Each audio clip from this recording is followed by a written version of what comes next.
Knock, knock. Hey, Hello. come on in. Hi, I'm the dietitian. My name is Emily. Nice to meet you. And you are Emily as well. Yes, I am. It's so nice to meet you. Me too. I'm here to provide some nutrition counseling and education, Okay. given that I believe you recently spoke with a doctor about some prediabetes and you may have some concerns. Yeah, I Okay. definitely have some concerns, so Okay. I'm glad you're here. Okay, great. I'm glad I'm here too. It's a pleasure to meet with you. I'm going to take a seat Yeah, and then we'll please just do. talk for a minute. Is now an okay time to chat? Yeah, this would be great. Okay, cool. This This is won't perfect. take too long. Okay. But I want to begin with just getting an idea of what your food and eating looks like. Since that's kind of my expertise, I'm interested in learning about your eating habits at home. So Okay. can you describe a typical breakfast for me? So, usually for breakfast, we have a lot of cereal with milk. So, just like cold cereal with Okay. milk. Anything else with that on a typical day? Sometimes juice. Okay. And we'll kind of alternate. Sometimes we'll have yogurt with like fruit and nuts or granola or something. Is that like a different day? Yeah, Okay. we'll kind of switch between the two Okay. different options. Great. Thank you. What Yeah. about a lunch or a dinner? Maybe those are the same, maybe they're different. You can tell me. Yeah, lunch is a little tricky. I have little kids, so I have a lot of little kid lunches, like chicken nuggets. Mm-hmm. And sometimes we'll make peanut butter and jelly sandwiches or like a cheese quesadilla, Mm-hmm. and that's usually just with cheese, and sometimes I'll put black beans in it. Okay. Wonderful. Yeah. Great. Nothing wrong with kid food. I love it too. Okay. Dinner? Dinner, all sorts of different things. We like different casseroles. Mm-hmm. Usually on Sundays we'll have a nicer dinner that has some kind of fancier meat dish, like Okay. a pot roast or pork loin. Okay. And then I usually try to have, with lunch and dinner, at least a fruit or vegetables. Mm-hmm. Usually both, if I can, make it work as side dishes. Okay. Wonderful. Yeah. And how often would you say that you're eating out for meals? We eat out like, I don't know, only a couple times a month. Well, okay. Yeah. All right. And then how about snacks, if you have snacks during the day? Eat a lot of chocolate during the day. Love it. We have like granola bars, Mhm. you know, and pretzels. Sometimes I'll eat like cashews or hummus as a snack. Just kind of whatever Great. I can find. Okay, great. Yeah. Thank you. That really helps. That just gives me a little bit of a background from where you're coming from. Okay. But my role as a dietitian, one of my roles, is to provide some nutrition education to patients who need it or request it. Okay. And in this case, it sounds like you might have some concerns. Maybe you're a little nervous because you've learned about your diagnosis of prediabetes. Mm-hmm.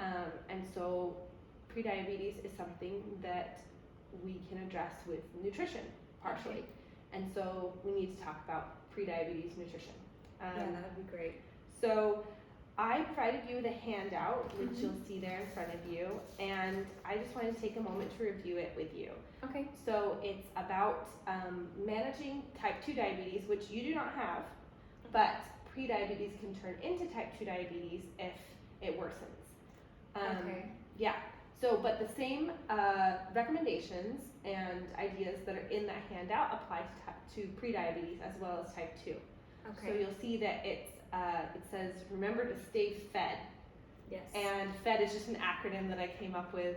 It stands for food, and exercise, and then drugs or medications. Okay. So those are kind of three areas that can help address prediabetes or type 2 diabetes. So Okay. I'll just give you a moment to look over that again if you haven't had a chance to already. And we can talk about any questions that you have, and then I'll ask you kind of a few questions as well. So maybe you could help me understand the difference between prediabetes and type 2, because when the doctor told me that I had prediabetes, I was kind of freaking out. Mhm. I don't really know much about it, but what I do know is, at least what I think I know, I should say, is that you can't have a lot of sugar, Mhm. or that sugar messes up your body somehow. Mhm. And something about insulin, and my friend that had diabetes growing up was like always doing shots and checking her blood and Yeah. like tons of needles, which make me super nervous. So Mhm. I just don't know. It sounds like they might be different things, maybe. Yes. So how do I know? I don't know what to expect because I don't have any symptoms, so I don't know what to watch for Uh-huh. or what's gonna change for me. Mhm. Any of that stuff. Great question. Thank you for asking. And that may not be specifically addressed in the handout, so I'll address it. Okay. You were diagnosed with prediabetes on solely the basis of a lab value that came back that's called your percentage of hemoglobin A1C. Okay. And that hemoglobin A1C is a marker for what your blood glucose or your blood sugar looks like over about a 3-month period into the past. Mm-hmm. So you had an elevated hemoglobin A1C, not to the range that is diabetes, Okay. but to the range that is pre-diabetes.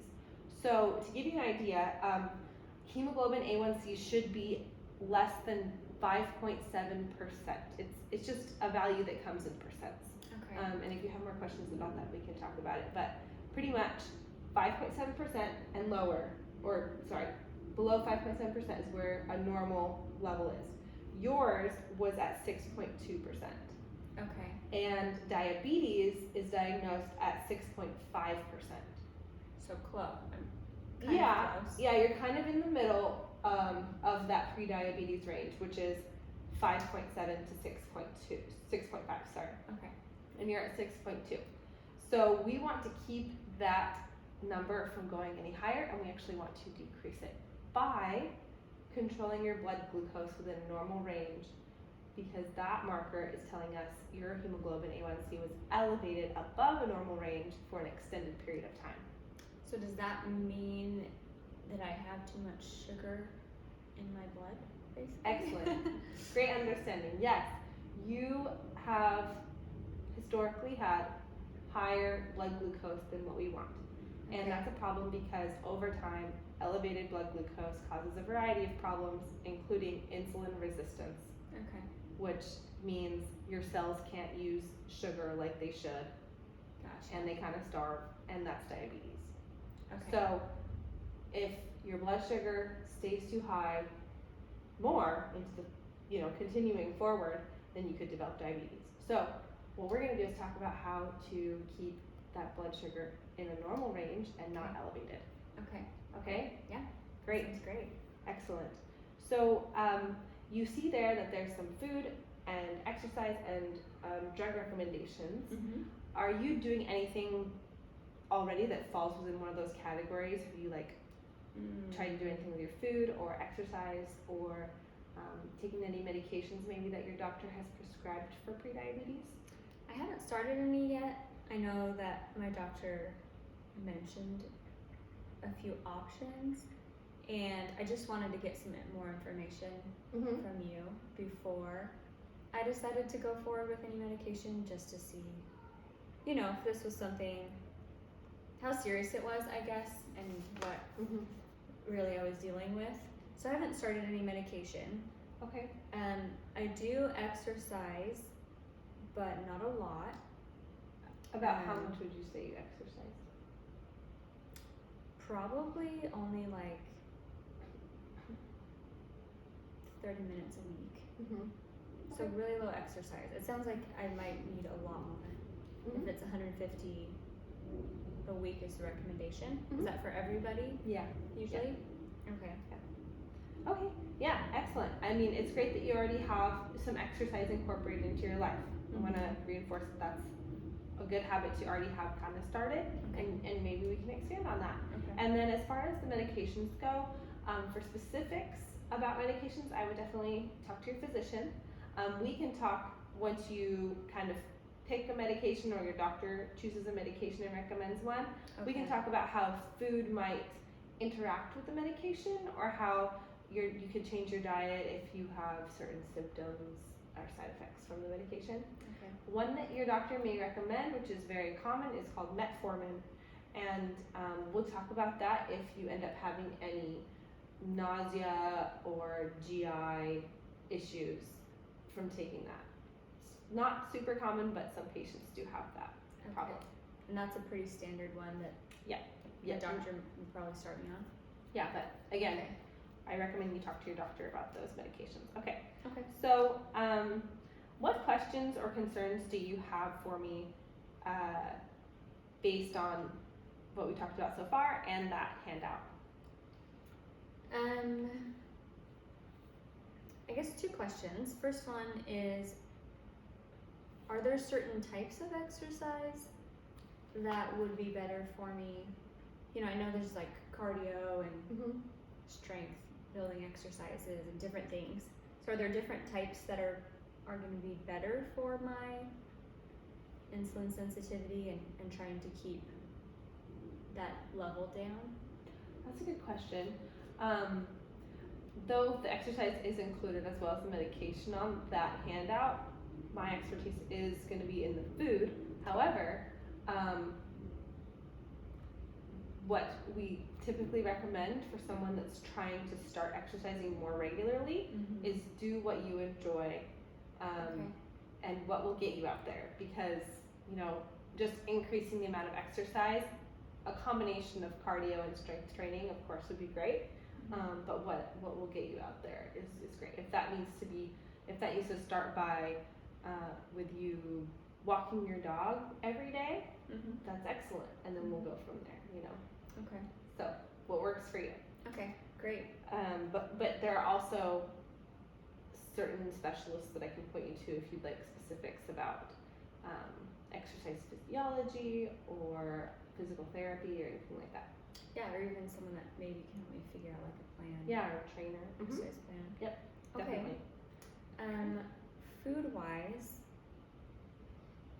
it mentions in your handout that might have a target for how many carbohydrates to have. Are carbohydrates sugar? Yes. Okay. So for sorry, can I ask you a follow-up question? By sugar, what do you mean? Like, what do you think of when you think of sugar? I guess are carbohydrates like the sugars that are in different foods that give you energy, and not just sugar like candy or something, but whatever gives you energy in a food, and kind of how much of it, I guess. Yeah. I don't know if that makes sense. Yes, carbohydrates are one of the 3 main macronutrients. The others are protein and fat. Okay. And in your meals and snacks, doesn't mention this specifically in the handout, but you'd want to have all of those. But carbohydrates are the ones that affect your blood sugar the most, or that they do directly translate into glucose or sugar in the blood. Do all foods have carbohydrates in them? Good question. Most foods do. Okay. Some foods have very little to none, and those would be foods like meats or oils. Those are almost exclusively proteins and then fats. Okay. But most foods have carbohydrates, yes. Fruits, vegetables, bread products, most processed foods, yeah. Okay, great. And I remember hearing once that fruit has a lot more than people think. I think a lot of people think fruit, oh, that's super healthy, and it is for a lot of reasons, but it also has a lot of sugar or carbohydrates. Yes, yes. Is that true? I would just emphasize that we definitely encourage the consumption of fruits. They contain fiber as well as carbohydrates, vitamins and minerals, all good things. Of course, you wouldn't want to eat fruit for every meal all day long and have nothing else. It is primarily carbohydrate. Okay, great. So we'll just get to the meat of this and then wrap up if you don't mind. Yeah, that's Yeah. great. So, all great questions. Did I answer those all right? Yeah, I think so. Yeah. Okay. There is a baby in this hospital that might need to join our session. Excuse me for one moment.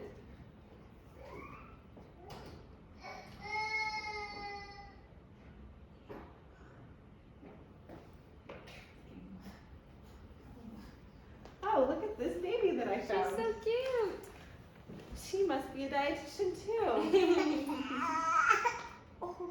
So, based on the concerns that you've raised and some of the things we've talked about that you're already doing, why don't we set some goals for your management of this prediabetes? Okay. Can you identify something that you'd like to implement based on the handout? It looks like I might be good to keep track of the carbohydrates that I eat. Is that correct? Mm-hmm. So you is don't. there a way to make a goal for that? Like how to? We're not to the point where you really need to count your carbohydrates. Okay. Especially because this is a new diagnosis. We may just start by trying to incorporate some healthier eating habits in general, including the incorporation of, like it says in the handout, lots of fiber and unsaturated fats in favor of, instead of saturated fat sources. Okay. And then just limiting, a lot of processed foods and things that are going to be more energy dense and prevent weight maintenance or weight loss. Oh, okay. I see. So, are there specific goals that you think I should start with, or what should be my main focus right now when it's prediabetes? Yeah. So I think that one of the things you highlighted, which was really important in your diet recall, kind of the information you gave me about the foods that you normally eat, Yeah. is that you have a good variety here. Okay. I am seeing, based on what you've reported, maybe a little bit less whole grains and fiber sources than could be incorporated, just because, with kids, a lot of times they don't want to eat high fiber foods because it's the lower fiber foods that are Taste better? really tasty, especially a lot of those kids' foods like chicken nuggets. Okay. So So incorporating increasing- some fiber, Okay. because a lot of the time fiber is found in foods that also contain a lot of carbohydrates. But fiber slows down the absorption of those carbohydrates, so that instead of a carbohydrate causing an immediate increase in your blood sugar, the increase is more gradual because of that Your fiber. body can process it better? Yeah, I guess instead of better, I would say more slowly. Okay. So that's one recommendation that I have. What do you think about that, increasing fiber? That sounds good. I mean, you have some listed: vegetables, fruits, legumes, whole grains. Yep. Great. Are there any specific fruits and vegetables that are better, or do they all have a good amount of fiber? They all have fiber. When you think about fiber, think about what makes what is harder to chew up and break down. Like, for example, the stringiness in celery is very fibrous, right? Yes. So that would be a pretty high fiber item. Okay. Or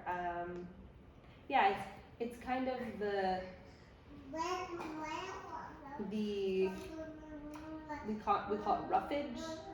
The more coarse parts of fruits and vegetables, like the skin on a fruit, is the fiber. So like potato, which I guess is a starch, but it's a vegetable, right?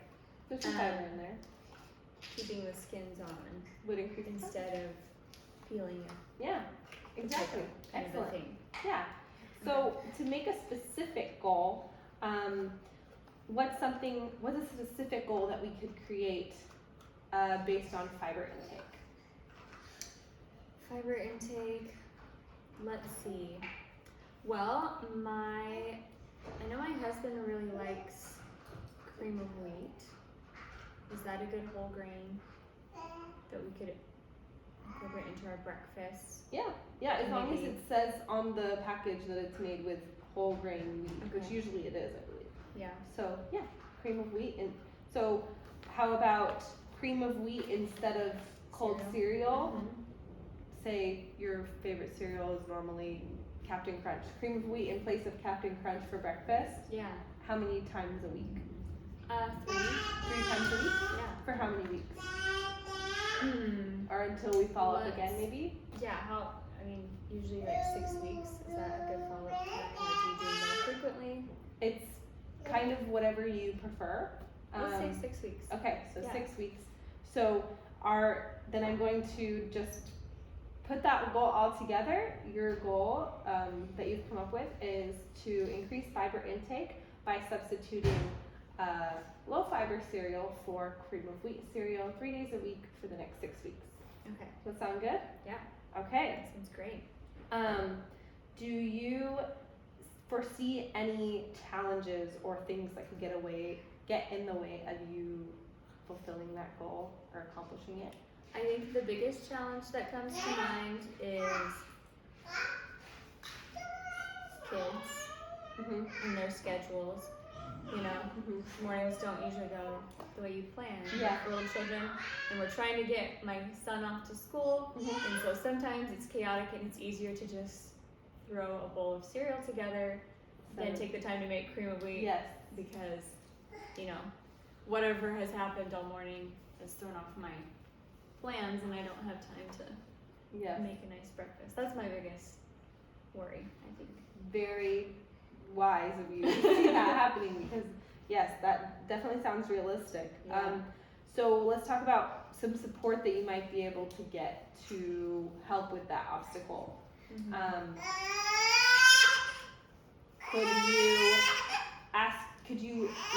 What's some way that you could get support? Could your husband make the cream of wheat if you're busy, or what about preparing it the night before? Yeah, I was thinking about that the night before, or even just maybe if I make his lunch the night before, my son's lunch, then I'd have more time to make breakfast in the morning instead of trying to do breakfast and pack his lunch. And that would be all ready to go already, and then I can have more time for that. That sounds excellent. Okay, well, way to work around that challenge, because I think that you'll probably run into that. So now that we've talked about your goal, I just want to be as encouraging as possible. If you need me, I'm here as a resource. I'll give you my card with my number on it and my email address, and you can reach out to me with questions or obstacles that come in the way of your goal, or just anything else about diet for pre-diabetes. This is a reversible condition. If we do end up controlling your blood glucose and increasing your activity in some of those other areas on the handout, like exercise and that those medications can help, then your lab values may return to normal, and then you wouldn't meet the criteria for prediabetes anymore. That would be great. So that's kind of our long-term goal, right? So I just want to check for your understanding. Tell me a little bit about what you learned today. What did you learn today? Well, it sounds like, based on this handout and what you've said, that first of all, prediabetes is something that I can reverse. Like you said, it's not something that I'm now stuck with the rest of my life. I have the option to change that, which is great, because I was really worried about this. And it also seems like it's going to be easier to manage than I thought. I had this horrible vision of having to stick myself with needles and do all this crazy stuff, and never eat my favorite treats anymore. But it sounds like I can still live pretty much my same life. I just need to change a few things that aren't too hard to change once you know about them, Yeah. you know. So I think I definitely feel like I see a better light at the end of the tunnel than I was previously. Well, I'm glad. That's an excellent summary. Yes, those things that are scary in your mind, we want to avoid those because those are associated with an actual diabetes diagnosis. But you're on your way to managing prediabetes and hopefully reversing it. And I'm here as a resource for you. Let me know if you have questions later, and thank you for your time. Yeah, thank you. Thanks for coming. Have a nice afternoon. Thank you, you too.